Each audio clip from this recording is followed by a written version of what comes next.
New ইয়র্কের প্রথম mayor এক মুসলিম হয়ে গেল। 18 সালে সে নিউ ইয়র্কের কি হয় পাসপোর্ট পায়। 18 সাল, এই 18 থেকে 25 7 বছরের ব্যবধানে ট্রাম্পের সাথে টাক্কা লাগাইছে। এটাতে একটা জিনিস বোঝা যায়, একটা কথা কমপক্ষে নিশ্চিত হওয়া যায় যে ওই দেশের হুকুমত, ওদের প্রেসিডেন্ট যেটা চায়, জনগণ যদি তার বিপরীতটা চায় সেটাই ফলে। এটা কথাটা বোঝা গেছে। আর আমাদের প্রেসিডেন্ট যদি একজন হয়ে যায় তো সুইপার থেকে সচিব পর্যন্ত সব তার দলের হইতে হয় কি, আর কেউ আর ভিন্ন কেউ কোনো কিছু চিন্তা করার সুযোগ কি। কিন্তু ওখানে গণতন্ত্র কেমন ছিল, কেমন হয়েছে? সে 3 দিন আগেও বলছে না ওকে দেয়া যাবে না, লেকিন জনগণ কয় আপনি যাকে বলছেন তাকে দিলাম না আমরা। এখানে কি স্বচ্ছতা, কি বোঝা গেল বলেন? একটা 7 বছরের আমেরিকান, 7 বছরের আমেরিকান, সে আমেরিকান কত বছরের? তো 7 বছরে সে আমেরিকা আর কত কোটি কত বিলিয়নেই কামাইছে। পৃথিবীর সব বিলিয়নিয়ারের শহর ওই শহর, বুঝেন নাই মনে হয় কথা। পৃথিবীর সব ট্রিলিয়নিয়ারের শহর ওই শহর, সেখানে সে 7 বছরে আর তার মালই কত। তাহলে বোঝা গেছে ওখানে মাল দিয়ে গণতন্ত্র নির্ধারিত হয় না, ওখানে প্রেসিডেন্টের ইশারা দিয়ে গণতন্ত্র নির্ধারিত হয় না, সরকারি দলের ইশারা দিয়ে গণতন্ত্র নির্ধারিত হয় না। আর আমাদের গণতন্ত্র নির্ধারিত হয় কি দিয়া? একটা জিনিস তো বোঝা গেল, কি বলেন? ওই যুবককেও আল্লাহ তাআলা হেদায়েত দিয়ে দেন, হেদায়েতের উপরে ইস্তেকামত দিয়ে দেন, সেজন্য পুরো পৃথিবীর নির্যাতিত মানবতার জন্য কিছু করতে পারে। আল্লাহ যেন তাকে তৌফিক দিয়ে দেন, পুরো পৃথিবীর মজলুম মানুষের জন্য সেজন্য কিছু করতে পারে। আল্লাহ তাআলা তাকে তৌফিক দিয়ে দেন। দোয়া করতে কোনো অসুবিধা আছে? দোয়া করতে অসুবিধা আছে? আল্লাহ লা উকসিমু বিহাদাল বালাদ ওয়া আনতা হিল্লুম বিহাদাল বালাদ ওয়া ওয়ালিদিন ওয়া মা ওয়ালাদ লাকাদ খালাকনাল ইনসানা ফি কাবাদ أيحسب أن لن يقدر عليه أحد يقول أهلكت مالا لبدا أيحسب أن لم يره أحد ألم نجعل له عينين ولسانا وشفتين وهديناه النجدين فلاقتحم العقبة وما أدراك ما العقبة فك رقبة أو إطعام في يوم ذي مسغبة يتيما ذا مقربة أو مسكينا ذا متربة ثم كان من الذين آمنوا وتواصوا بالصبر وتواصوا بالمرحمة أولئك أصحاب الميمنة والذين كفروا بآياتنا أولئك أصحاب المشأمة عليهم نار مؤصدة صدق الله العظيم। আজকে 7ই নভেম্বর 2025 লক্ষ্মীপুর চকবাজার জামে মসজিদে জুমার জন্য আগত হাজারাতে মুসল্লিয়ান একরাম, আল্লাহ তাআলার ফজল, আল্লাহ তাআলার করম, আল্লাহ তাআলার মেহেরবানি, যিনি আমাদেরকে আল্লাহ তাআলার ঘরে জুমার জন্য একত্রিত হয়ে জুমার জন্য অপেক্ষা করত কিছু কথা বলার শোনার তৌফিক দান করেছেন, এজন্য বলি আলহামদুলিল্লাহ। আমি আপনাদের সামনে কোরআন কারীমের সূরাতুল বালাদ তেলাওয়াত করেছি। আল্লাহ তাআলা তৌফিক দিলে এই সূরার আলোকে আপনাদের সামনে 2-4টা কথা আরজ করব ইনশাআল্লাহ। এই সূরাটাতে আল্লাহ তাআলা কসম খেয়ে বলেছেন, তিনটা কসম খেয়েছেন। কসম খেয়ে আল্লাহ তাআলা বলেন, মানুষ আমি তোমাদেরকে কষ্টের মধ্যেই বানিয়েছি। আমি তোমাদেরকে কি কষ্টের মধ্যেই বানিয়েছি। দুনিয়াতে তোমরা কষ্ট করবা, এটা স্বাভাবিক। কষ্টের জন্যই আমি তোমাদেরকে বানিয়েছি। দুনিয়া জন্ম কষ্ট, মায়ের পেটে থাকাকালীন কষ্ট শুরু হয়ে গেছে। মায়ের পেটে থাকার কষ্ট, দুনিয়াতে আসার কষ্ট, দুধ পানের সময়ের কষ্ট, এরপরে শিশুকালের কষ্ট, এরপরে পড়াশোনার কষ্ট, এরপরে পরীক্ষার কষ্ট, এরপরে ইন্টারভিউর কষ্ট, এরপরে চাকরির কষ্ট, এরপরে বিয়ে শাদীর কষ্ট, এরপরে বাচ্চা পালার কষ্ট, এরপরে বার্ধক্যের কষ্ট,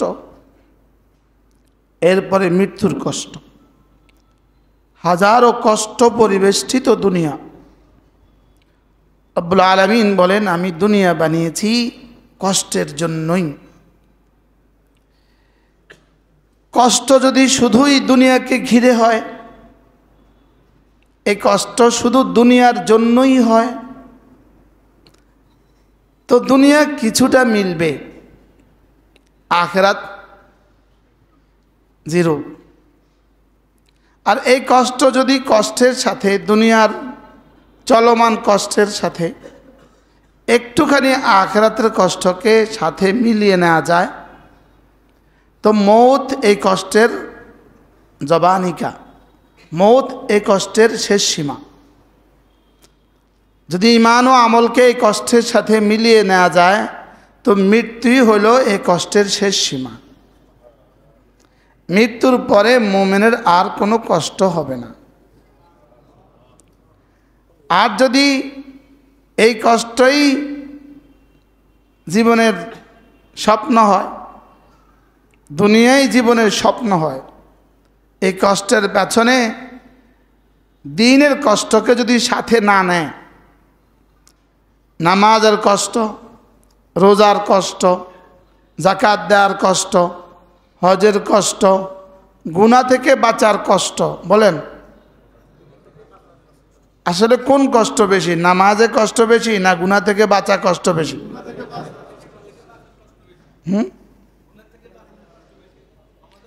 না করা আবার কিসের কষ্ট? এটা তো না না না করার মধ্যে আবার কষ্ট কিসের? না করার মধ্যে কষ্ট আমরা নফসরে বানিয়ে নিয়েছি। না করার মধ্যে কোনো কষ্ট নাই।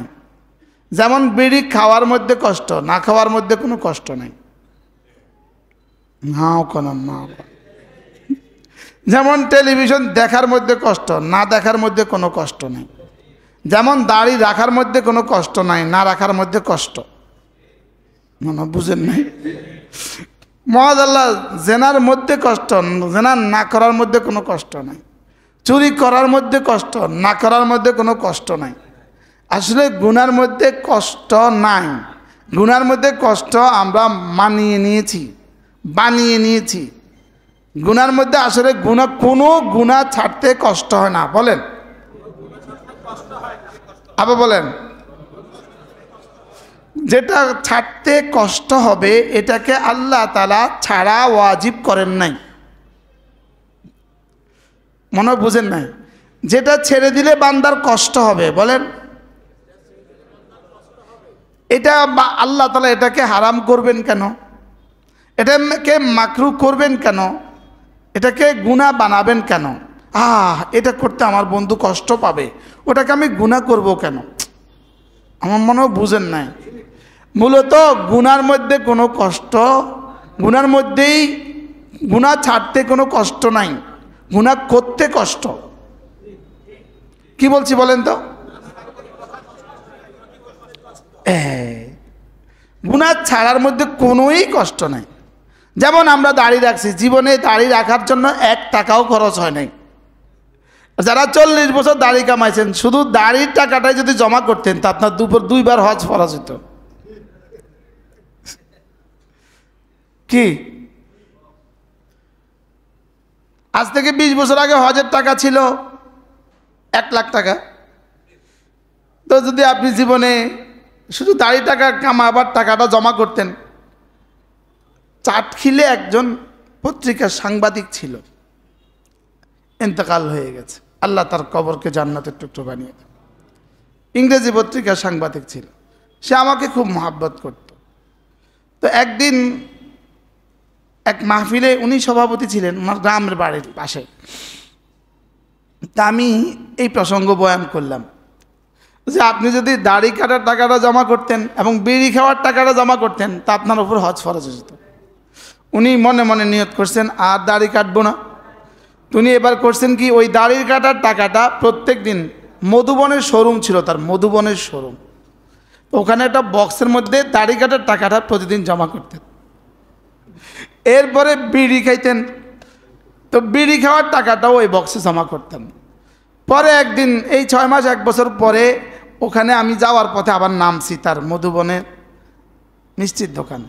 তো বলতে হুজুর এই বাক্সে কত হয়েছে দেখেন, 60,000 না 70,000 টাকা জমা হয়েছে। কি ভাই, তাইলে প্রতিটা গুনাহ করতে কষ্ট হয়, বলেন গুনাহ করতে শারীরিক কষ্ট হয়। শারীরিক কি হয় বলেন, কষ্ট হয়, লেকিন নফসের মিষ্টি লাগে। নফসের কি লাগে? নফসের হারাম মজার পেছনেই লুকায়িত আছে জাহান্নাম। নফসের হারাম মজার পেছনে লুকায়িত আছে কি বলেন, বলেন জাহান্নাম কিসের পেছনে লুকায়িত? বুঝে না? নফসের হারাম চাহিদা পুরা করার পেছনে কি লুকায়িত আছে? এজন্য জাহান্নামকে আল্লাহ তাআলা প্যাকেট করে রেখে দিয়েছেন নফসের হারাম চাহিদা দিয়ে। হুফফাতিল নার বিল মাকারিহ, জাহান্নামকে পরিবেষ্টন করে রেখেছে, এটাকে আবরণ দিয়ে রেখেছে কিসের? নফসের হারাম চাহিদার। বলেন কি বলছি? নফসের হারাম চাহিদা জাহান্নামকে বেষ্টন করে রেখেছে। নফসের হারাম চাহিদার পর্দাটা ভেদ করলেই জাহান্নাম। আর ইবাদতের কষ্টের পর্দা দিয়ে হুফফাতিন নার, হুফফাতিল জান্নাহ বিল মাকারিহ ওয়া হুফফাতিন নার বিশ শাহওয়াত, জাহান্নামকে ঢেকে দেওয়া হয়েছে শাহওয়াত দিয়ে, আর জান্নাতকে ঢেকে দেওয়া হয়েছে ইবাদতের কষ্ট দিয়ে। ইবাদতের কি দিয়ে বলেন? ইবাদতের কষ্ট। ইবাদতের মধ্যে কষ্ট আছে না নাই? ইবাদতের মধ্যে কিছুটা কষ্ট আছে, আছে না নাই? যদি কষ্টই না থাকতে এই মানুষগুলো নামাজে আসে না কেন? হ্যাঁ, ইবাদতের মধ্যে কিছুটা কষ্ট আছে না নাই বলেন? ইবাদতের কষ্ট দিয়ে শীতকালে ফজরের নামাজের কষ্টটা কেমন? আরাফা থেকে মুজদালিফা হেঁটে আসার কষ্টটা কেমন? কি আরাফা থেকে মুজদালিফা হেঁটে আসার কষ্টটা কেমন? সেই কষ্টটা কেমন লাগে? হেঁটে আসছেন কেউ জীবনে? কে হেঁটে আসছেন না? হেঁটে আমরা এবার হেঁটে আসছি।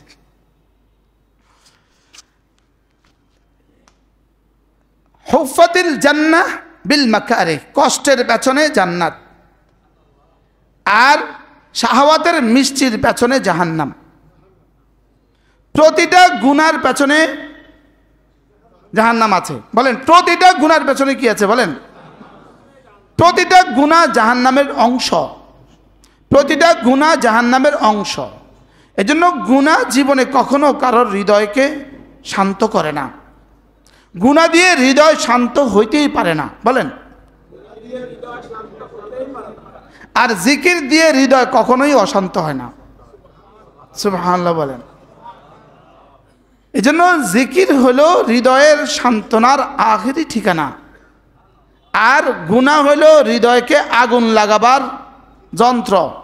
বলেন গুনাহ কি?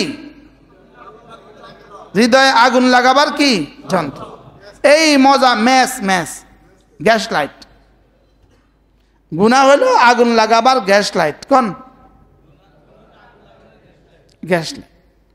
এজন্য আল্লামা ইবনু কাইয়িমুল জাওজিয়্যা আলাইহি রাহমাত তিনি লিখেছেন, আন্নাল মাসিয়া আন্না দারারাল মাআসি লিল কুলুব কা দারারিল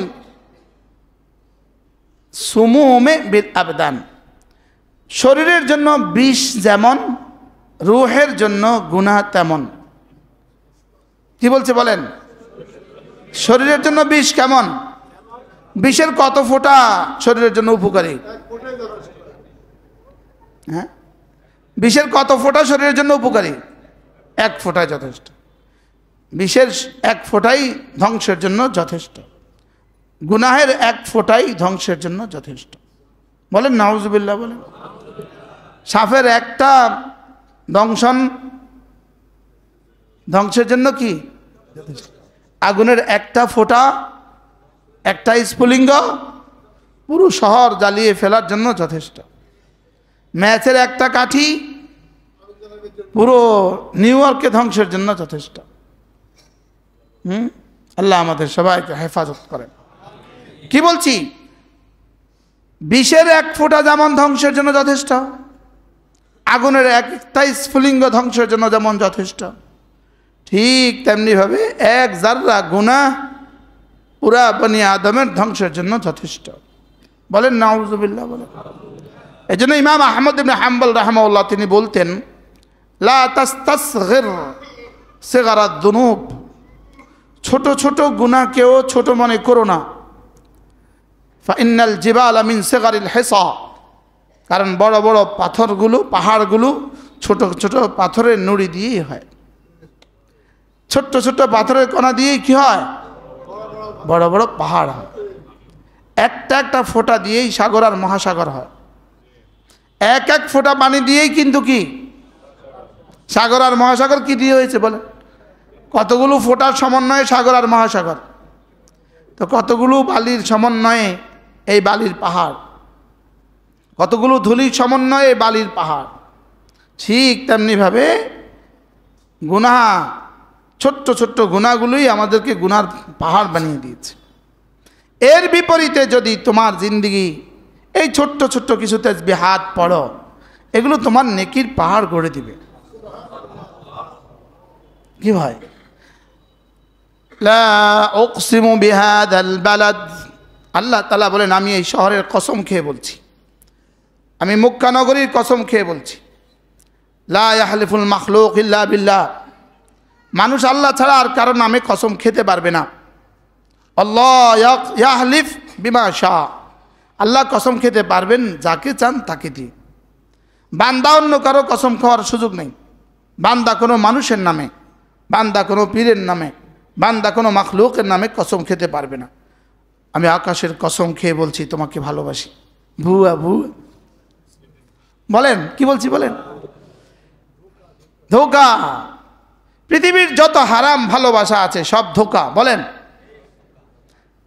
হালাল ভালোবাসা বলতে হয় না, আর হারাম ভালোবাসা বলতে হয়। আর যেই ভালোবাসা বলতে হয় এটা ভালোবাসা নয়। বলেন, কি বলছি? যেই ভালোবাসা বলতে হয় এটা কি নয়? এটা ভালোবাসা নয়। আমি তোমাকে ভালোবাসি, ভুয়া, সব ধোঁকা। বলেন কি? এই মোবাইলে যতজন বলে ভালোবাসি, ধোঁকা ধোঁকা। বলে জোয়ানরা বলো বলো, বলে তো এতক্ষণ লাগে কাকুতে। যে বলে সেও জানে, যে শুনে সেও জানে। যে ভালোবাসা বলতে হয় এটা ধোঁকা। বলেন, যে ভালোবাসা কি এটা কি? ভালোবাসা মুখের জিনিসই নয়। তাইলে কি লেগে কইলাম এটা? আবার ভালোবাসা এলো কি লেগা?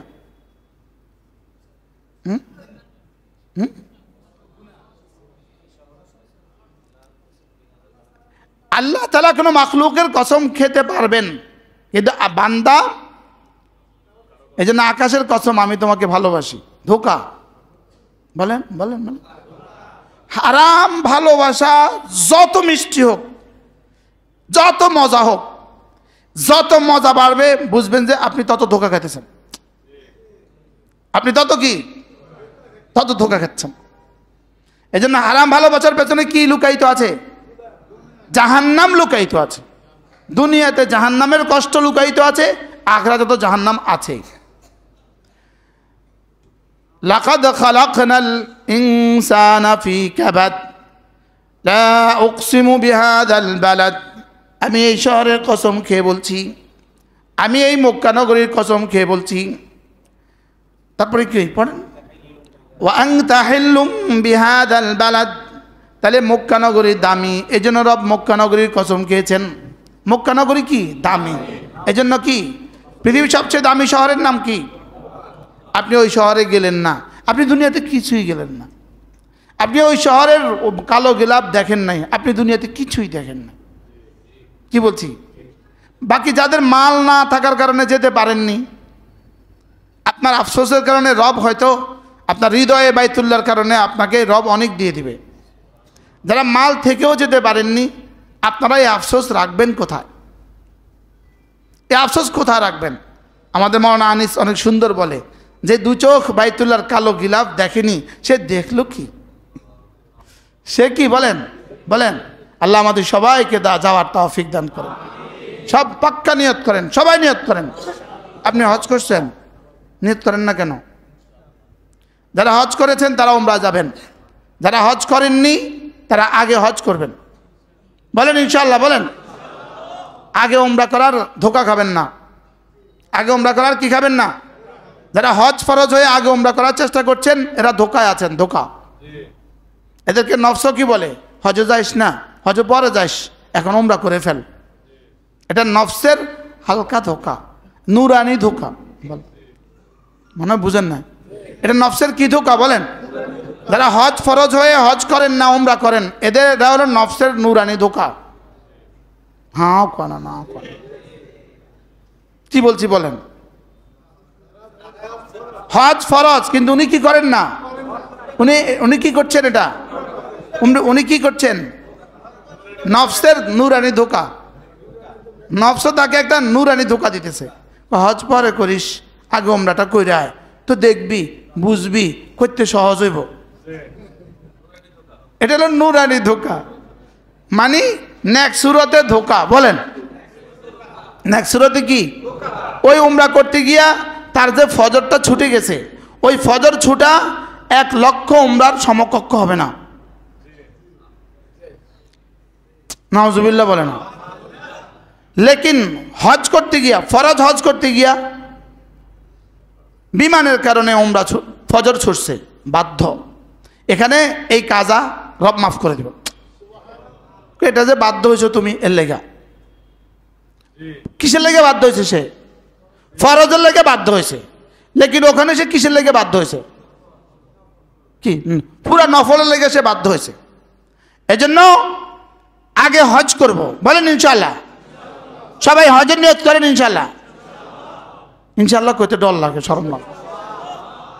কিভাবে বলা দরকার ছিল কলিজা থেকে, এই অ্যাডভোকেট হজ করছেন, কেন হজ করেন না? বাকিটা জিগাইলাম না, উমরা করছেন এটা জিগাইলাম না। প্রত্যেকেই হজের নিয়ত করেন, করেন ইনশাআল্লাহ। যারা হজ করেছেন বছরে একবার উমরার নিয়ত করবেন। হজ করার পরে বছরে একবার উমরা যাওয়া মানে আপনি বিয়ের পরে বছরে একবার কমপক্ষে শ্বশুরবাড়ি যাওয়া। সুবহানাল্লাহ বলেন। এই বিয়ের আগে কিসে শ্বশুরবাড়ি? মাথা না, কি বলছি বলেন? বিয়ের আগে শ্বশুরবাড়ি যায়, ওই বাড়িওয়ালারা খুব খুশি হয়। মনে হয় বুঝেন না। বিয়ের আগে কিসের শ্বশুরবাড়ি? এই হজের আগে কিসের বাইতুল্লাহ? বাইতুল্লাহ হজ বলেন। বাইতুল্লাহ কি? হজ। সব হজের নিয়ত করেন, আল্লাহ তৌফিক দান করেন। আপনি উমরা যাইতেন না? যাইয়াম মাঝে মাঝে ধাক্কা দেয়, এরপরও যাইয়াম কর, মাঝে মাঝে ধাক্কা দেয়।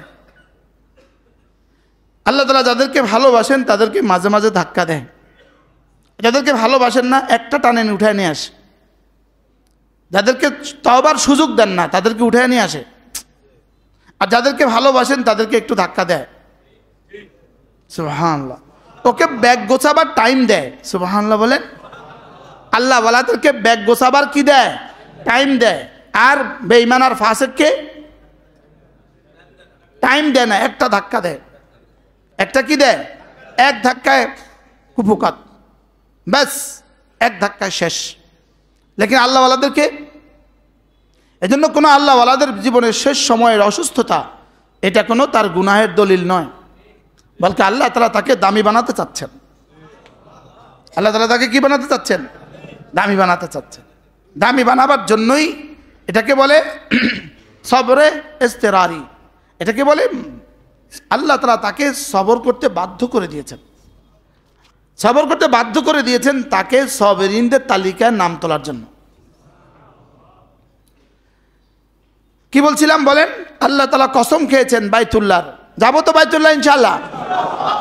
আল্লাহ এমন নন। আচ্ছা, এই মুহূর্তে আমি যদি আপনাদের যে কাউকে বলি ভাই জুমার পরে আমি আপনার বাসায় ভাত খাবো, আপনি কি বলবেন? আলহামদুলিল্লাহ কইবেন নি? কইতেন নকন না, সাহস করেন না একজনে বলছে হুজুর আমার বাসায় আজকে। তাইলে আমি আপনার বাসায়, একটা আদনা গোলাম যদি আপনার বাসায় যেতে চায়, আপনার দোস্ত যদি আপনার ঘরে যেতে চায়, তা আপনি যদি ওয়েলকাম বলেন, তো রব যদি রবের ঘরে যেতে চায়, রব কি বলবে? সুবহানাল্লাহ বলবেন না? এজন্য হজ করার চেষ্টা করেছে, নিয়ত করেছে, করতে পারে নাই এমন মানুষ ঘটে নাই।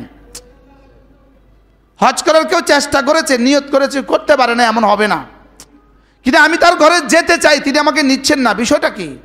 তিনি তো রহমান, তিনি তো রহিম, কি এত বড় মহানুভব, আমাকে তার ঘরে নিবেন না কেন? তাহলে আমার চাওয়া লাগবে চাওয়ার মতো। বলেন 26-এ আর সুযোগ নাই, 27-এর জন্য নিবন্ধন করে ফেলবেন।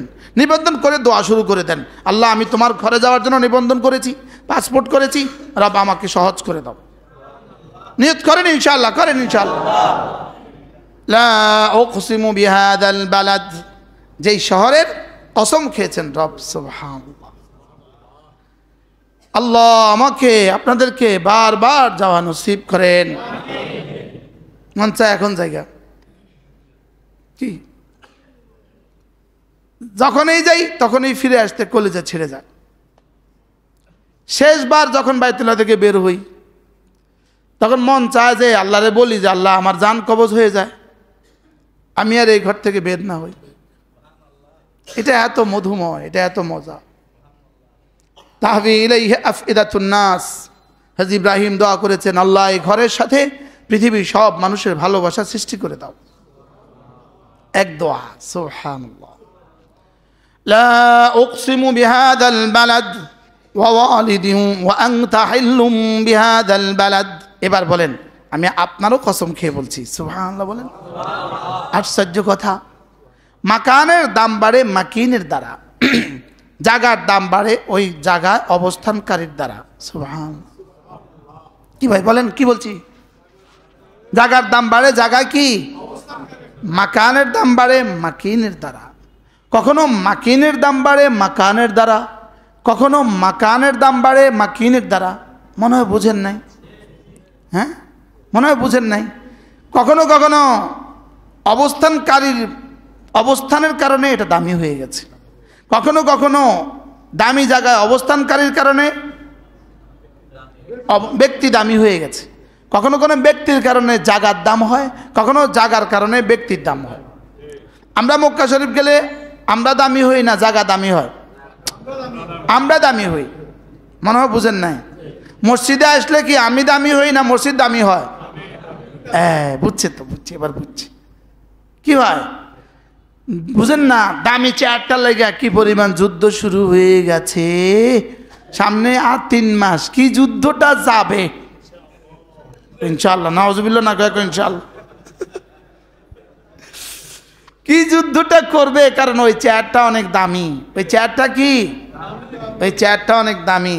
যদি নেতাদের দুর্নীতির সুযোগ না থাকতো আর কর্মীদের চান্দার সুযোগ না থাকতো, তো দেখতেন এই চেয়ারটার জন্য যুদ্ধ করে কয়জনে। কি বলছি বলেন?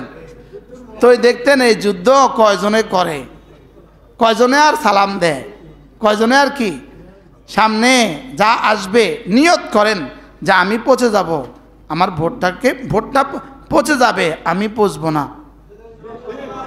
কি বলছি বলেন তো? আমি ভোটটা পৌঁছে যাবে, আমি পৌঁছবো না। বলেন, হাসরের ময়দানে জিজ্ঞেস করবে না, এই তুই যে অমুককে ভোট দিলি, তুই তো জানতি অমুক হবে না, তুই তোর ভোটটা পৌঁছালি কেন? এটা কিন্তু জিজ্ঞাসা হবে না। কিন্তু এর বিপরীতটা জিজ্ঞেস হবে, আচ্ছা তুই এই পচা মানুষটাকে ভোটটা দিলি কেন? কোনটা জিজ্ঞাসা হবে? বলেন বলেন। এই পচা মানুষটাকে তুই ভোট দিলি কেন? তোর সামনে তো একটা ভালো মানুষ ছিল, তুই তাকে ভোট দিলি না কেন? কি তোর সামনে তো এই ভালো মানুষটা ছিল, কমপক্ষে সে নামাজে যেত, তুই তাকে ভোটটা দিলি না কেন? তুই এত পচলি কেন? তাহলে নিজে পচে গেলেও ভোট, আরে ভোট পচে গেলে উল্টাটাই, আপনার মতো আমার উল্টাটাই। বলেন, ভোট পচে গেলেও নিজে পচবো না। বলেন, হ্যাঁ আপনি অনেক দামি, আপনার একটা একটা সিদ্ধান্ত অনেক দামি, আপনার একটা ভোট অনেক দামি। নিউ ইয়র্কের প্রথম মেয়র এক মুসলিম হয়ে গেল। 18 সালে সে নিউ ইয়র্কের কি হয় পাসপোর্ট পায়, 18 সালে। এই 18 থেকে 25, 7 বছরের ব্যবধানে ট্রাম্পের সাথে টাক্কা লাগাইছে। এটাতে একটা জিনিস বোঝা যায়, একটা কথা কমপক্ষে নিশ্চিত হওয়া যায় যে ওই দেশের হুকুমত, ওদের প্রেসিডেন্ট যেটা চায়, জনগণ যদি তার বিপরীতটা চায় সেটাই ফলে। এটা কথাটা বোঝা গেছে। আর আমাদের প্রেসিডেন্ট যদি একজন হয়ে যায়, তো সুইপার থেকে সচিব পর্যন্ত সব তার দলের হইতে হয় কি, আর কেউ আর ভিন্ন কেউ কোনো কিছু চিন্তা করার সুযোগ কি? কিন্তু ওখানে গণতন্ত্র কেমন ছিল, কেমন হয়েছে? সে 3 দিন আগেও বলছে না ওকে দেয়া যাবে না, লেকিন জনগণকে আপনি যাকে বলছেন তাকে দিলাম না আমরা। কি, আর আমাদের গণতন্ত্র যাকে বলবেন তিনি। কিন্তু এখানে কি স্বচ্ছতা, কি বোঝা গেল বলেন? একটা 7 বছরের আমেরিকান, 7 বছরের আমেরিকান, সে আমেরিকান কত বছরের? তো 7 বছরে সে আমেরিকা আর কত কোটি কত বিলিয়নেই কামাইছে। পৃথিবীর সব বিলিয়নিয়ারের শহর ওই শহর, বুঝেন না মনে হয় কথা? পৃথিবীর সব ট্রিলিয়নিয়ারের শহর ওই শহর, সেখানে সে 7 বছরে আর তার মালই কত।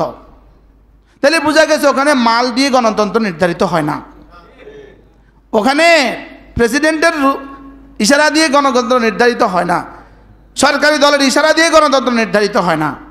আর আমাদের গণতন্ত্র নির্ধারিত হয় কি দিয়া? একটা জিনিস তো বোঝা গেল, কি বলেন? ওই যুবককেও আল্লাহ তাআলা হেদায়েত দিয়ে দেন, হেদায়েতের উপরে ইস্তেকামত দিয়ে দেন, সেজন্য পুরো পৃথিবীর নির্যাতিত মানবতার জন্য কিছু করতে পারে। আল্লাহ যেন তাকে তৌফিক দিয়ে দেন, পুরো পৃথিবীর মজলুম মানুষের জন্য সেজন্য কিছু করতে পারে। আল্লাহ তাআলা তাকে তৌফিক দিয়ে দেন। দোয়া করতে কোনো অসুবিধা আছে? দোয়া করতে অসুবিধা আছে? আল্লাহ, তাইলে আল্লাহ তাআলা কসম খেয়ে বলেন, ওয়া আনতা, আমি তোমার কসম খেয়ে বলি। কার কসম খাচ্ছেন? রাসূলের। এবার রাসূলের একটা শব্দ বলেছেন, ওয়া আনতা হিল্লুম বিহাদাল বালাদ, তুমি কে? হিল্লুম বিহাদাল বালাদ। দেন বাবা এই মুরব্বিকে একটু দেন, বাবা দেন মুরব্বিকে একটু আগান। আল্লাহ, ওয়া আনতা হিল্লুম বিহাদাল বালাদ। হিল, হেল শব্দের দুটো তর্জমা, একটা হলো হলুল থেকে হেল, আর একটা হলো হালাল থেকে, হেল্লুন থেকে হেল। হালাল থেকে যদি হেল হয় আর হলুল থেকে যদি হেল হয়, তাহলে তর্জমা কি? 3টা তর্জমা। 1 নাম্বার, আপনি যেই শহরে অবস্থান করছেন, সুবহানাল্লাহ, আমি এই শহরের কসম খেয়ে বলি এবং আপনার কসম খেয়ে বলি, আপনি যে শহরে অবস্থান করছেন, সুবহানাল্লাহ। আচ্ছা, কতটা ভালোবেসে রব তার হাবিবের কসম খাচ্ছেন, এটা দিয়ে রব ওই শহরকেও দামি বানালেন, রাসূলকেও দামি বানালেন। এগুলো নিয়ে যদি কথা বলি তো কথা, মূল কথা চলো কম হয়ে যাবে। 3 নাম্বার কসম, ওয়ালিদিন, ওয়ালিদিন, আমি বাবার কসম খেয়ে বলি। ওয়ালিদ মানে বাবা, ওয়ালাদ মানে সন্তান। ওয়ালিদিন ওয়ামা ওয়ালাদ, ও হেলের কথাটা করলাম না কেন, থাক। ওয়ালিদিন ওয়ামা ওয়ালাদ, আমি পিতার কসম খেয়ে বলি, আমি সন্তানের কসম খেয়ে বলি। পিতা মানে আদম আলাইহিস সালাম, আর সন্তান মানে পুরো বনি আদম। সুবহানাল্লাহ। তাহলে রব কিন্তু আপনারও কসম খেয়েছেন। সুবহানাল্লাহ, আমার কসম খেয়েছেন। ওয়া ওয়ালিদিন ওয়া মা ওয়ালাদ। এবার রব্বুল আলামিন বলেন লাকাদ খালাকনাল ইনসানা ফি কাবাদ। অবশ্যই অবশ্যই আমি মানুষ বানিয়েছি। লাকাদ খালাকনাল ইনসানা, আমি মানুষকে বানিয়েছি ফি কাবাদ, কষ্টের মধ্যেই বানিয়েছি। আমি মানুষকে কিসের মধ্যে বানিয়েছি? কষ্টের মধ্যেই বানিয়েছি। সে কষ্ট করবে, এটা স্বাভাবিক। সারা দুনিয়ার সমস্ত জানোয়ার কষ্ট করে, লেকিন এই কষ্ট আর মানুষের কষ্টের মধ্যে ভিন্নতা আছে। আছে না নাই? গরু ঘাস খাইতে কিছুটা কষ্ট হয়, এই কষ্ট। গরুও প্রসব করতে কিছুটা কষ্ট হয়, এই কষ্ট। লেকিন মানুষের কষ্ট আর গরুর কষ্টের মধ্যে বেশ কম। আছে না নাই? তাহলে আল্লাহ তাআলা বলেন আমি মানুষকে কষ্টের মধ্যেই বানিয়েছি, কষ্টের মধ্যেই বানিয়েছি। মানুষকে আমি কষ্টের মধ্যেই বানিয়েছি। তাহলে কষ্ট আমার জীবনের স্বাভাবিক অধ্যায় না অস্বাভাবিক অধ্যায়? স্বাভাবিক। বলেন কি? তাহলে আমার চাকরির কষ্ট এটা স্বাভাবিক, আমার দোকানের কষ্ট এটা স্বাভাবিক, আমার ব্যবসার কষ্ট এটা স্বাভাবিক। সবগুলো স্বাভাবিক কষ্ট যদি আমি মেনে নিতে পারি, তাহলে নামাজের জামাতের সাথে নামাজ এটাও স্বাভাবিক। সুবহানাল্লাহ। কি ভাই, জামাতের সাথে নামাজ ছাড়া আর কি ইবাদত আছে আমার আজকের দিনে? আজকের এই দিনে আমার মূল কাজ কি? আমার কালকের দিনে মূল কাজ কি? কালকে তো আমার রোজা নাই, হজ নাই, যাকাতও নাই, তাহলে তো কালকে আমার মূল কাজ কি? তাইলে যেন রব বলেন তোমাকে আমি এতটা কষ্টের মধ্যে বানিয়েছি, নামাজের কষ্টটাও তুমি তোমার সঙ্গে নিয়ে নাও। বলেন নামাজের কষ্টটাও একটু মিলিয়ে নাও, নামাজের কষ্টটা একটু মিলিয়ে নাও। দোকানের শাটারটা তোমাকে ফেলতে হয়, একটু কষ্ট, একটু কষ্ট তুমি একটু সময়ের জন্য মেনে নাও। আবার গিয়ে খুলবা, একটু কষ্ট। শুধু এই জন্য দোকানে আসে না, মসজিদে আসে না, নামাজ শাটার নামাইতে উঠাতে কষ্ট। মনে হয় বুঝেন নাই? এরকম মানুষ আছে না নাই বলেন? হ্যাঁ, কারণ দোকানে এভাবে মাল সাজাইছে। কারণ রাস্তা তো উনি দোকান দিয়ে রাস্তা অর্ধেক দখল করে রাখছে। যিনি বিনা প্রয়োজনে অকারণে রাস্তা দখল করছেন দোকানের মাল দিয়া, আপনি হাসরের ময়দানে প্রতিটা মানুষের কষ্টের জন্য হাসরের ময়দানে জবাব দিতে হবে। এটা নতুন পয়েন্ট জীবনে বললাম। পৃথিবীর কোথাও দোকানের সামনে, নিজের দোকানের সামনে ফর্সা সাজায় না। আপনি দোকানের সামনে সরকারি জায়গাতে ফর্সা সাজালেন কেন? যদি আল্লাহ আমাদেরকে ইসলামী হুকুমত দেয়, এই রাস্তায় ফুটপাত থাকবে না। ইনশাআল্লাহ বলেন ইনশাআল্লাহ। আমার মনে হয় দিব দিব দিব দিব। আরে বলেন দিবে দিবে ইনশাআল্লাহ। বলেন ইনশাআল্লাহ। 25 তারিখ ইনশাআল্লাহ কয় না?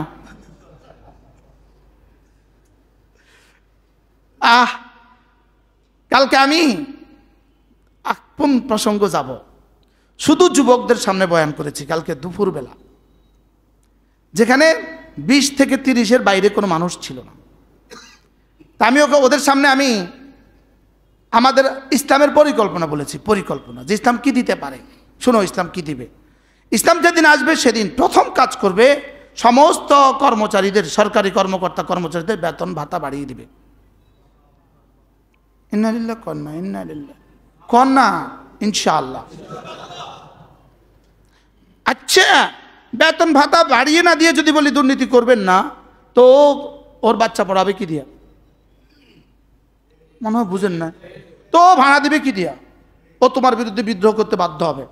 প্রথম দিন হবে বেতন ভাতা বাড়াবো বলে। এরপরে কি করবেন? 2 নম্বরে সমস্ত দ্রব্যমূল্য নিয়ন্ত্রণ। বেতন বাড়িয়ে দিলাম সরকার, বাড়ি ভাড়াওয়ালা ভাড়া বাড়ায় দিল। এবার লাভ কি হলো? যেই কপাল সেই মাথা। বাস্তব না বাস্তব? তাহলে বেতন ভাতা যেমন বাড়াইতে হবে, 100% নিয়ন্ত্রণ করতে হবে। বিশেষ করে 3টা: তেল, গ্যাস, বিদ্যুৎ। বলেন, সর্বোচ্চ ভর্তুকি দিতে হবে এই 3টাতে। আর এটা বাড়ায় দিলেন মানে জীবনের প্রতিটা সেক্টরকে আপনি বাড়ায় দিলেন। কি বলছি বলেন? জীবনের প্রতিটা অধ্যায়কে আপনি বাড়ায় দিলেন। তাই এটাকে নিয়ন্ত্রণ করতে হবে।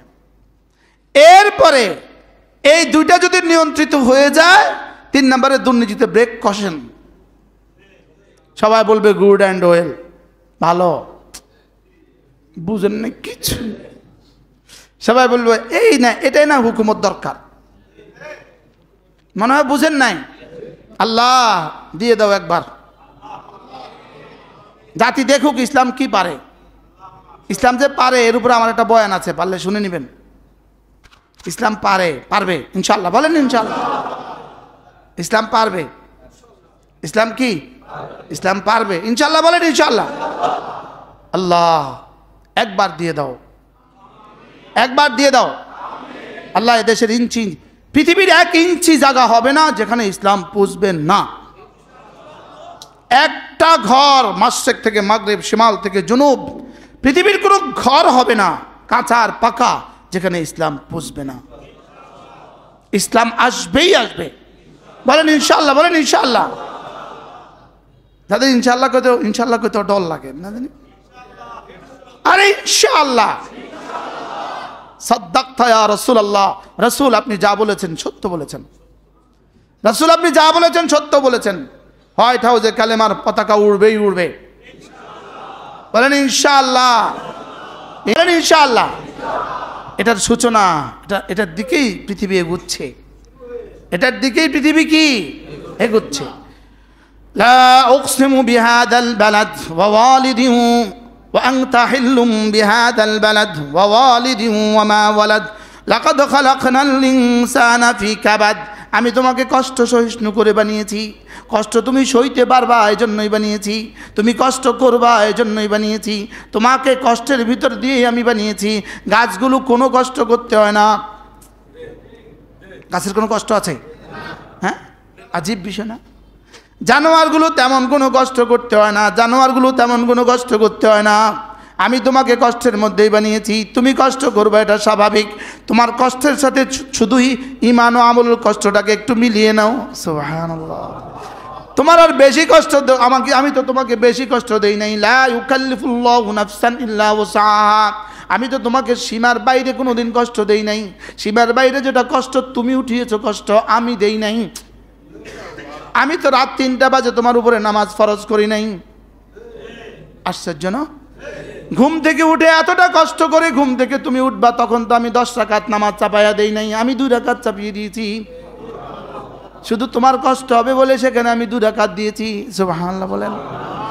এত কষ্ট করে 7.5 লাখ টাকা খরচ করে তুমি বাইতুল্লাহতে যাবা, উচিত তো ছিল বাইতুল্লাহর তওয়াফ 70 বার দিয়ে দিতাম, লেকিন তুমি পারবা না, এজন্য 70 বার না দিয়ে 7 বার দিয়েছি। বলে তাহলে 2 বার দিল না কেন? তাহলে তো বেশি সুবিধা হইতো। এত সুবিধা হলে নেকি হইতো না, এই জন্য এত সুবিধাও দেই নাই। আরে সুবহানাল্লাহ, আশ্চর্য কথা না? লাকাদ খালাকনাল ইনসানা ফি কাবাদ। 5 ওয়াক্ত নামাজ পড়তে তোমার কিছুটা কষ্ট হবে, আমি তো হাজারো কষ্টের মধ্যেই তোমাকে বানিয়েছি, এই কষ্টটাও সাথে নিয়ে নাও। সুবহানাল্লাহ। তুমি মাল কামিয়েছো কত কষ্ট করে, কত কষ্ট করে মাল কামিয়েছো, কত কষ্ট করে মাথার ঘাম পায়ে ফেলে মাল কামিয়েছো।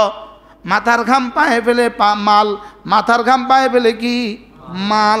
হ্যাঁ, মাল কামাইতে মাথার ঘাম পায়ে ফেলছেন, আছেন এরকম মানুষ? নাই নাই। হ্যাঁ, স্যার ট্রেনিংয়ের সময় কি অবস্থা ছিল? ঘাম কয় মন করে বাইরেছে? ঘাম কাকে বলে? ট্রেনিংয়ের সময় ঘাম কাকে বলে? মুজা আটকে গেছে শরীরের সাথে, এরকম ঘাম গেছে না, গেছে না বলেন? তোমাকে আমি কষ্টের মধ্যেই বানিয়েছি, কষ্ট তোমার জীবনের স্বাভাবিক কর্ম, কষ্টই তোমার জীবনের স্বাভাবিক ধর্ম। তুমি কষ্ট করবা এই জন্যই তোমাকে বানিয়েছি, তবে নামাজের কষ্টটাকে সাথে মিলিয়ে নিও। সুবহানাল্লাহ। লাকাদ খালাকনাল ইনসানা ফি কাবাদ। বাহ বাহ, আমি তোমাকে কষ্টের মধ্যেই বানিয়েছি। এরপরে কি বলে? এবার রব্বুল আলামিন 2টো সিদ্ধান্ত শুনিয়েছেন, 2টো কথা শুনিয়েছেন। মানুষ, তুমি যে নাফরমানি করছো, তুমি কি ভাবছ তোমার উপরে ক্ষমতাধর পৃথিবীতে আর কেউ নেই? তুমি কি ভাবছ তোমার উপরে লাগাম ধরনেওয়ালা, লাগাম টেনে ধরনেওয়ালা পৃথিবীর আর কেউ নাই?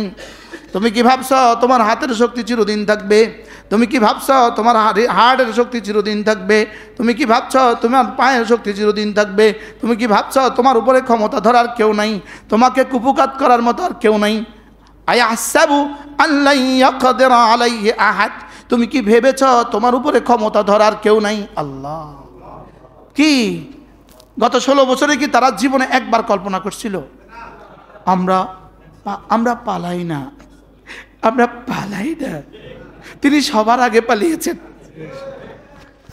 কি বলছে না বলেন? তিনি সবার আগে পালিয়েছেন যিনি, তিনি আমরা পালাই না। আমরা এখনো চোখ ঘুরান খা। আমি গত 16 বছরে কিছু কইলেই হোসেন ভাই আর ইসমাইল ভাই আমার দিকে চোখ ঘুরাইতো, হুমায়ুন ভাই, এই তিনজন আমার দিকে চোখ ঘুরাইতো। কি লিগা? হুজুর আল্লাহর রাস্তায় নিজে বাঁচেন, নাম করে বাঁচান। শুধু তো আমার দিকে হোসেন ভাই কইতো, হুজুর নিজে বাঁচেন, নাম করে বাঁচান।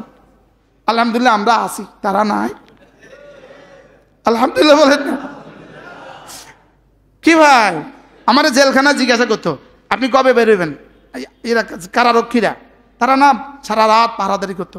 আমি তো সারা রাত পড়তাম, এশা পড়ে আমি পড়া শুরু করতাম, ফজরের আজান পর্যন্ত আমি পড়তাম। ফি কুল্লি ইয়াউম, আলহামদুলিল্লাহ প্রতি রাত।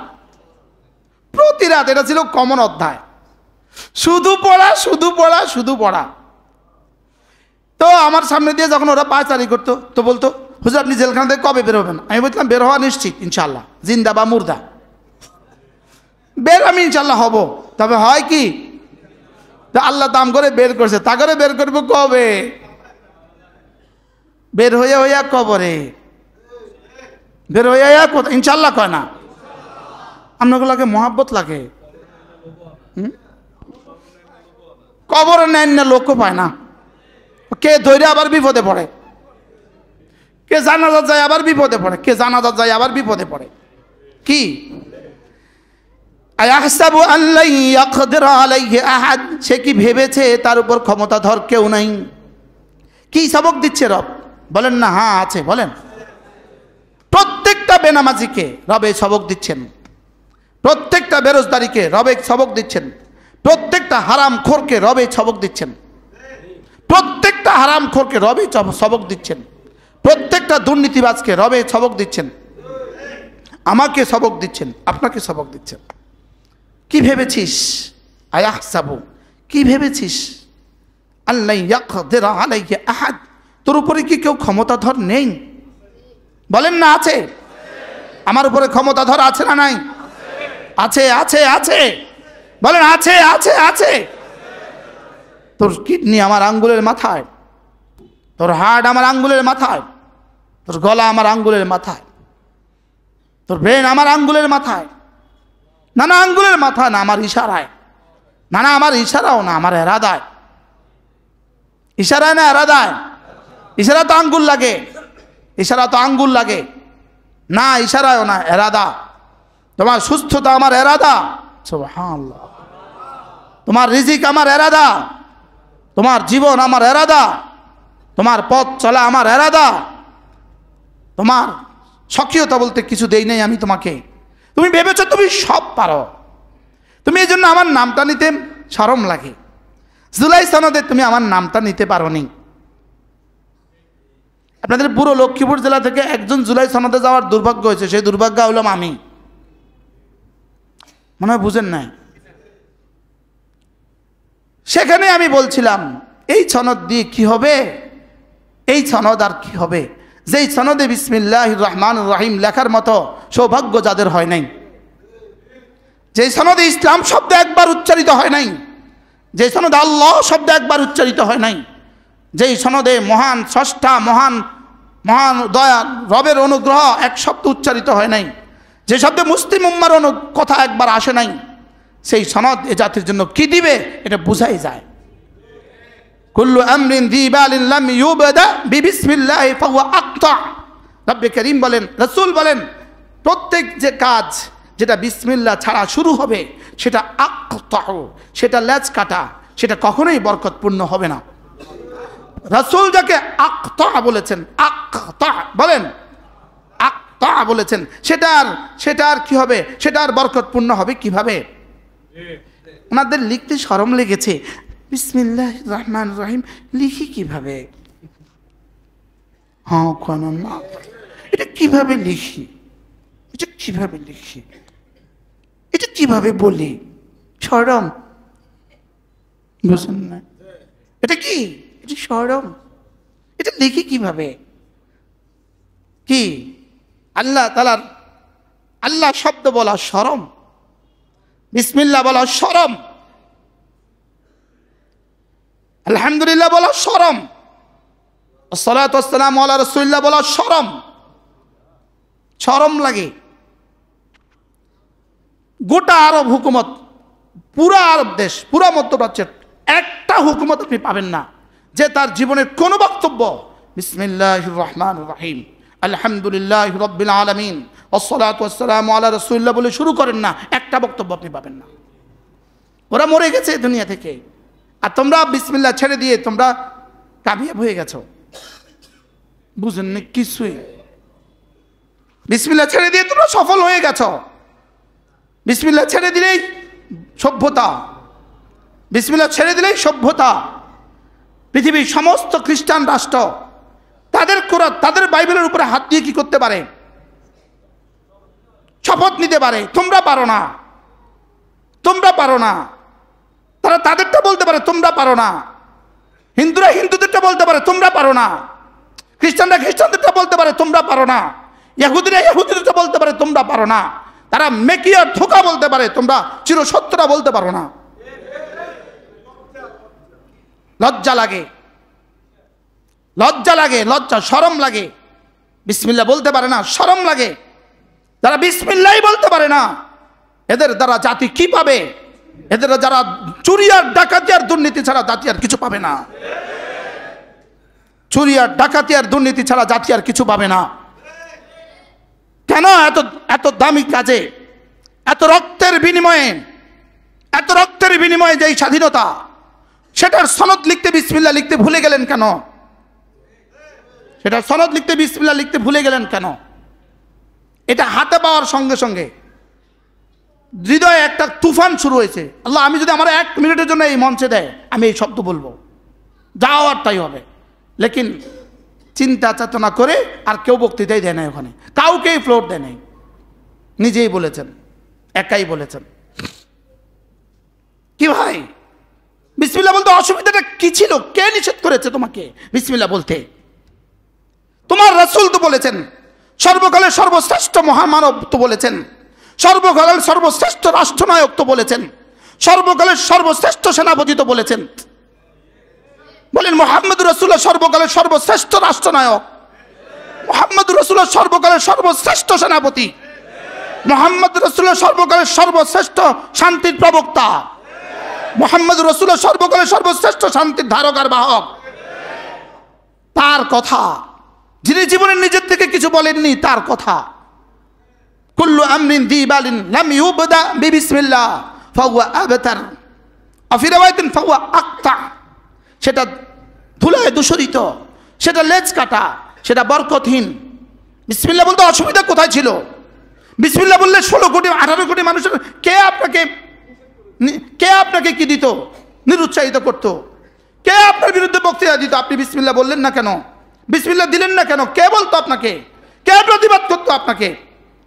কেউ তো প্রতিবাদ করতো না। লেকিন আপনি এত কষ্টের অর্জনকে ধ্বংস করে দিলেন। এত কষ্টের অর্জনকে কি করে দিলেন? এত কষ্টের অর্জনকে ধ্বংস করে দিলেন। আগামীতে যারা আসবেন, বিসমিল্লাহর সাথে বেয়াদবি চলবে না। বিসমিল্লাহ বিসমিল্লাহর জায়গায় না বলা, এটা বিসমিল্লাহর সাথে বেয়াদবি। বিসমিল্লাহ বিসমিল্লাহর জায়গায় না বলা, এটা রব্বে কারিমের সাথে বেয়াদবি। রব রহমান, রব রহিম, কেন এই 2 শব্দ বিসমিল্লাহর মধ্যে সংযোজন করলেন? অন্য কিছু পারতেন না? বিসমিল্লাহিল খালিক, বিসমিল্লাহিল মালিক তো বলতে পারতেন। লেকিন রহমান আর রহিম কেন বলেছেন? শুধু কলিজা দাগ দেওয়ার জন্য। এই শোন, তোর জীবনের সব আমি রহমানের অবদান। কোত্থেকে কোথায় নিয়ে আসছে আপনাকে? চুবাইয়া দিছে আপনাকে পদ্মা নদীর। আপনারা সুযোগ পেলে ওখানে ঢাইলা দিত, আপনাকে সুযোগ পেলে ওখানে ঢেলে দিত। আর যে রব আপনাকে সেখান থেকে তুলে নিয়ে আসছে, আপনি লিখতে ওটা লিখতেন, ওদেরকে বললেন না কেন এটা ওদের বিসমিল্লাহ লেখো? শুরু করছি পরম করুণাময় রবের নামে, এটা বলতে অসুবিধা কি ছিল? শুরু করছি পরম করুণাময় রবের নামে, এটা বলতে অসুবিধা কি ছিল? রহমানের নামে শুরু করেছি, অসুবিধা কি ছিল? বাংলায় বলতেন আর না ইংরেজিতেই বলতেন। আয়াহসাবু আল্লা ইয়াকদির আলাইহি আহাদ, ভেবে দেখেছো তোমার উপরে ক্ষমতাধর কেউ নাই? রব কিভাবে চোখে আঙ্গুল দিয়েছেন। আয়াহসাবু আল্লা ইয়াকদির আলাইহি আহাদ, কি ভেবেছিস তোর উপরে ক্ষমতাধর কেউ নাই? বলেন, বাংলা বলেন, তর্জমাটা বলেন, কি ভেবেছ বলেন? তোমার উপরে ক্ষমতাধর কেউ নাই? বলেন অবশ্যই আছে। আবার বলেন অবশ্যই আছে। আয়াহসাবু আল্লা ইয়াকদির আলাইহি আহাদ ইয়াকুলু আহলাকতু মালাল লুবাদা। সে কি বলে? আমার অনেক মাল আছে, আমার অনেক মাল আছে, আমি বিসমিল্লাহ বলবো কেন? আমার অনেক ক্ষমতা আছে, আমি বিসমিল্লাহ বলবো কেন? আমেরিকা আমার পক্ষে আছে, বিসমিল্লাহ বলবো কেন? কি আমার তো অনেক ধনবল আছে, বিসমিল্লাহ বলবো কেন?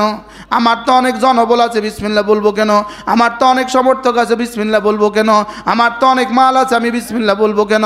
রব বলেন না না না না না না না না না না না না, তুমি ভেবেছো তোমার উপরে ক্ষমতাধর কেউ নাই।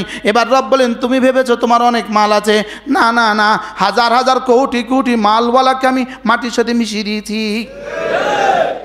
কি দিছে না? দিছে না? এই মুহূর্তে জমিনের উপরে মালওয়ালা বেশি না জমিনের নিচে মালওয়ালা বেশি? জমিনের উপরে ক্ষমতাধর বেশি না জমিনের নিচে ক্ষমতাধর বেশি? কি ক্ষমতাধর বেশি এখন জমিনে? ক্ষমতাধরের বেশি বেশি সংখ্যক এখন জমিনে না জমিনের নিচে? তা যারা এখন আছে তারা যাবে না? হ্যাঁ, ওই দিন ওই কুলাঙ্গার, যেই কুলাঙ্গার আফগানিস্তানের ধ্বংসের জন্য দায়ী, যেই কুলাঙ্গার ইরাকের ধ্বংসের জন্য দায়ী, ডেকচেনি ওই মারা গেছে কিনা? কথা কয় না, মারা গেছে কিনা? তো কই থাকতে তো পারলো না। এখন কি আচরণ হবে ওখানে? দুনিয়াতে তো রব ধরেন নাই। দুনিয়াতে কেন ধরেন নাই? প্রশ্ন, দুনিয়াতে কেন ধরেন নাই? এই পরিমাণ গজবের উপযুক্ত দুনিয়া এই গজব লোড নিতে পারবে না, এই জন্য দুনিয়া ধরেন নাই। মনে হয় বুঝেন নাই। দুনিয়া ধরছেন না কেন বলেন? এই পরিমাণ গজব একজনের উপরে যদি গজব দিত সাত আসমান ভেঙে যেত, এই জন্য দেয় না। এই জন্য এদেরকেও পাড়ে দিবে, সবাই পারে। বলেন সব কোন পারে? সবাই পাড়ে দিবে। লাকাদ খালাকনাল ইনসানা ফি কাবাদ আয়াহসাবু আল্লা ইয়াকদির আলাইহি আহাদ ইয়াকুলু আহলাকতু মালাল লুবাদা। হুবহু এই কথা লেডি ফেরাউন যাওয়ার সময় শেষ মুহূর্তে বলেছিল, তোমরা কথা শুনছো না কেন? তোমাদেরকে অনেক মাল দিয়েছি। কি বলছে আর্মিকে? তোমাদের জন্য কি না করেছি আমি? সব সেনা অফিসারদের জন্য আমি ফ্ল্যাট দিছি, সব কিছু করে দিছি। বিষয়টা কি? এত মাল খরচ করেছি, কথা শুনছো না কেন? হুবহু রব যা বলছে তা। সুবহানাল্লাহ বলেন। আহলাকতু মালাল লুবাদা, আমি অনেক মাল খরচ করেছি, রাষ্ট্র উজাড় করে তোমাদেরকে দিয়ে দিয়েছি। হাও কোনা না কোনা, মরা কবরের উপরে ওয়াজ করতেছি। আমি কি কবরস্থানে ওয়াজ করতেছি না মানুষের মধ্যে? কবরস্থানে ওয়াজ করলে না আওয়াজ নাই। আহলাকতু মালাল লুবাদা, আমি অনেক মাল খরচ করে ফেলেছি, অনেক মাল খরচ করেছি, তোমাদেরকে অনেক করেছি, অনেক দিয়েছি। আজকের এই নিরাপত্তা দেওয়ার জন্যই তো দিয়েছি। অস্ত্র গুটালে কেন? অনেক মাল দিয়েছি। হ্যাঁ, আমাদের সেনাবাহিনী সেদিন যদি অস্ত্র নিচের দিকে দাগ না করতো, আজকের এই স্বাধীনতা হতো না। এখানে শুধু সেনাবাহিনীকে নিয়ে কলঙ্কিত করার মতো বক্তব্য দেওয়া উচিত নয়। মনে হয় বুঝেন নাই? আমাদের আর্মিকে নিয়ে,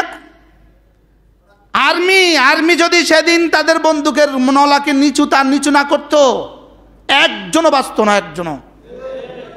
আমিও না, আপনিও না। ওখানে দাঁড়ায় গুলি করে দিতাম করে। লেকিন রব বাঁচিয়েছেন, আলহামদুলিল্লাহ বলেন। এই বাস্তবতা কি অস্বীকার করার কোনো সুযোগ আছে? এই জন্য আমাদের সেনাবাহিনীকে নিয়ে শুধু কি করার দরকার নাই। এক সেনাবাহিনী এক দেশের প্রাণ, আপনি ওদেরকে বিতর্কিত করবেন কেন? শুধু বক্তৃতা দেয় সেনাবাহিনীর বিরুদ্ধে। বেকুব কারে কয়? বাস্তব না বাস্তব? আমাদের সেনাপ্রধানও বলছে ওরা বুঝে না। আমাদের সেনাপ্রধান একটা সুন্দর বলছে, ওরা বুঝে না, ওরা আমাদের ছেলের সমান, ওরা বুঝে না। বারাল তাইলে মাল তো অনেক খরচ করেছি। রব বলেন, সে কি বলে জানো? ইয়াকুলু আহলাকতু মালাল লুবাদা, সে বলে আমি তো অনেক মাল খরচ করেছি। তাইলে বোঝা গেছে মাল খরচ করা তোমাকে বাঁচাতে পারবে না। বলেন কি বলছি? বলেন মাল তোমাকে বাঁচাতে পারবে না, মাল তোমাকে বাঁচাতে পারবে না। পড়ো তো, আলহাকুমুত তাকাসুর, আলহাকুমুত তাকাসুর, আলহাকুমুত তাকাসুর হাত্তা যুরতুমুল মাকাবির, কাল্লা সাউফা তা'লামুনা সুম্মা কাল্লা সাউফা তা'লামুন, কাল্লা লাউ তা'লামুনা ইলমাল ইয়াকিন। হ্যাঁ, আমি যেটা বলছিলাম এটা তো এই সূরাত না। হুমাজা পড়েন তো, হুমাজা। ওয়াইলুল লিকুল্লি হুমাজাতিল লুমাজা ইয়াহসাবু আন্না মালাহু আখলাদা। সে মনে করেছে তার মাল তাকে স্থায়ী করে দিবে, তার মাল তাকে স্থায়িত্ব দান করবে। না না না না, মাল কাউকে স্থায়িত্ব দান করে না। বলেন, মাল কাউকে কি করে না? তাহলে যমুনার মালিক করোনা আক্রান্ত হয়ে মারা যেত না? মাল যদি স্থায়িত্ব দান করতো, যমুনার মালিক করোনা আক্রান্ত হয়ে মারা যেত না? মাল যদি স্থায়িত্ব দান করতো, মাল যদি স্থায়িত্ব দান করতো, সিটি গ্রুপের মালিক বাংলাদেশে মারা যেত না? সে মনে করেছে মাল তাকে স্থায়িত্ব দিবে। রব্বুল আলামিন বলেন, না না না, মা ইউগনি আনহু মালুহু ওয়া মা কাসাব। আল্লাহ, কোন সূরা? সব তো আপনারা পারেন তো দেখি, সব সব। ওই বাচ্চাকে লাভ, ওই বাচ্চাকে লাভ। সুবহানাল্লাহ, দেখছেন নি? তাব্বাত ইয়াদা আবি লাহাব ওয়া তাব্বা মা আগনা আনহু মালুহু ওয়া মা কাসাব। মাল তাকে বাঁচাতে পারেনি, তার অর্জন তাকে বাঁচাতে পারেনি, তার ক্ষমতা তাকে বাঁচাতে পারেনি, তার অর্জন তাকে বাঁচাতে পারেনি, তার কামাই তাকে বাঁচাতে পারেনি, তার মাল তাকে বাঁচাতে পারেনি। কয়বার পড়ছেন জীবনে এই আয়াত? হ্যাঁ, জীবনে মনে হয় আজকেই বুঝছেন। বাস্তব না বাস্তব? মা ইউগনি আনহু মালুহু ওয়া মা কাসাব, নাকি মা আগনা আনহু মালুহু ওয়া মা কাসাব। তার মাল এবং তার অর্জন তাকে বাঁচাতে পারেনি, তার কোনো উপকার দিতে পারে নাই। এখন বলুন তো দেখি, এদের মালগুলো তাদেরকে এখন কি উপকার দিচ্ছে? হ্যাঁ, কে কে জবাব দিছে? সেঁসা বাড়াইছে। ওই ইউটিউবে মানুষ ডিকশনারি খুঁজবে, হুজুর কইছে সেঁসা, সেঁসা অর্থ কি? সেঁসা বাড়াইছে। বলেন, সেঁসা কি? পিঠা বাড়াইছে, পিঠাই বাড়াইছে। মা আগনা আনহু মালুহু ওয়া মা কাসাব আহলাকতু মালাল লুবাদা আয়াহসাবু আন লাম ইয়ারাহু আহাদ। এবার রব বলেন, এত বড়াই কি দিয়ে করছো? তোমার চোখ তো আমি দিয়েছি। আচ্ছা, এক প্রশ্নের, শুধু এক প্রশ্নের জবাব দেন। বিসমিল্লাহ লিখছো না তুমি, লিখো নাই তুমি। যে চোখ দিয়ে পিএইচডি করেছো, সেই চোখটা কে দিয়েছে? আর এটা যদি না থাকতো তুমি কি কি করতা? আচ্ছা বলুন তো দেখি, পয়েন্টটা কত মারাত্মক। আমাদের কাছে মনে হচ্ছে কি রে, এটা কি কয়, লেকিন আসলে ধাক্কাটা কত? আসলে ধাক্কাটা কত? তুই ভাবছিস তুই একটা কিছু করে ফেলেছিস, কার চোখ দিয়ে করেছিস? ওটা তো আমি দিয়েছি। সুবহানাল্লাহ বলেন। আলাম নাজআল লাহু আইনাইন, আমি কি তোকে দুটো চোখ দেই নাই? বলতে অসুবিধা কি? 1988 সালে গেঞ্জি হাঁটাতে সৈয়দ আনোয়ার হোসেন তাহেরি আল জাবেরি ওয়াজ করছিল। এই ওয়াজে ইনি এই অংশটা তেলাওয়াত করেছে। কোন সালে? 88 সালে। আব্বা ছিলেন সভাপতি, আমরা শ্রোতাদের তালিকায় খেরে বসা। গত বছরের আগের বছর সৌদি আরবে এক জায়গায় আমার দাওয়াত ছিল, ওই জায়গায় হুজুরের দাওয়াত ছিল। হুজুর ওখানে গিয়ে বলতেছে, আমাকে বলতেছে, ভাতিজা কেমন আছো? আমি বলছি, হুজুর আলাম নাজআল লাহু আইনাইন ওয়া লিসানান ওয়া শাফাতাইন। বলছে, ভাতিজা মানে কি? 88 সালে এই ওয়াজ আপনার থেকে শুনে মুখস্থ করছিলাম। মাশাআল্লাহ ভাতিজা, মাশাআল্লাহ। আব্বার বয়সে না, আব্বার বয়সী সমসাময়িক। আল্লাহ হুজুরকে সুস্থতার হায়াত দান করে। আলাম নাজআল লাহু আইনাইন, আমি কি তোমাকে দুটো চোখ দেই নাই? বলেন, নিজে বলেন, বলেন হ্যাঁ দিয়েছে, বলেন। আচ্ছা, যিনি দিয়েছেন তিনি আবার নিতেও পারেন কিনা? হ্যাঁ, দিতে তো 1 বছর লাগছে, দিতে 1 বছর লাগছে মায়ের পেটে, লেকিন নিতে লাগবে না 1 সেকেন্ড। কি বাস্তব না বাস্তব? নিতে লাগবে নাকি? এক সেকেন্ড। আমার এই চোখ তো গেছিল গা। এখানে গ্লাস ঢুকছে, এখানে গ্লাস ঢুকছে, এখানে গ্লাস ঢুকছে, অ্যাক্সিডেন্টে সব শেষ। ভাবছি জীবনে আর কখনো এই চোখ ফিরে আসবে না। রব আবার ফেরত দিচ্ছেন, দিয়ে এবার পরীক্ষা নিচ্ছেন, দেখি এটা সহি ইস্তেমাল করো কিনা, না আমি আবার উঠায় নেব। এটা সহি ইস্তেমাল করো কিনা, দেখি দেখি সহি ইস্তেমাল করো কিনা। আলাম নাজআল লাহু আইনাইন, আমি কি তোমাকে দুটো চোখ দেই নাই? ওয়া লিসানান, একটা জিহ্বা কি আমি দেই নাই? ওয়া শাফাতাইন, দুটো ঠোঁট আমি কি দেই নাই? সুবহানাল্লাহ। এবার বলেন হ্যাঁ দিয়েছে, দিয়েছে, দিয়েছে। বলেন কে কে কে কি দিয়েছে? দু চোখ কে দিয়েছেন? দু ঠোঁট কে দিয়েছেন? একটা জিহ্বা কে দিয়েছেন? এবার রব বলেন এটা যেমন সত্য, সামনের অংশটাও সত্য হবে। ওয়াহাদাইনাহুন নাজদাইন, আমি তোমাকে দুটো রাস্তা আমি দেখিয়েছি, জান্নাতের রাস্তা আমি দেখিয়েছি, জাহান্নামের রাস্তা আমি দেখিয়েছি। আল্লাহ, আমি তোমাকে মসজিদের রাস্তাও দেখিয়েছি, আমি তোমাকে মাজারের মন্দিরের রাস্তাও দেখিয়েছি, আমি তোমাকে মাজারের রাস্তাও দেখিয়েছি, মসজিদের রাস্তাও দেখিয়েছি। ওয়াহাদাইনাহুন নাজদাইন, আমি তোমাকে জান্নাতের রাস্তাও দেখিয়েছি, আমি তোমাকে জাহান্নামের রাস্তাও দেখিয়েছি। একটা চলবা সোজা জান্নাতে চলে আসবা, আরেকটা চলবা সোজা জাহান্নামে চলে যাবা।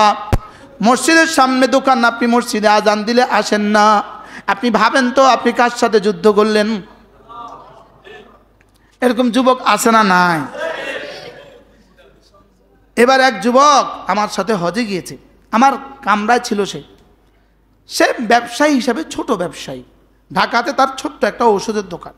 সে দোকানটা বন্ধ করে আমার সাথে হজে গেছে। পুরো 45 দিন 40 দিন সে আমার খুব খেদমত করছে, ভীষণ খেদমত করছে। সফরে যা যা লাগে সব সে করেছে, লুঙ্গি ধোয়া, জামা ধোয়া, রুম গোছানো সব সে করেছে। পড়াশোনা সামান্য, পড়াশোনা একদমই সামান্য, সামান্য পড়াশোনা। লেকিন এই যুবক বাংলাদেশে আইসা তার একটা স্পিড উঠছে, তার একটা জ্বলন উঠছে।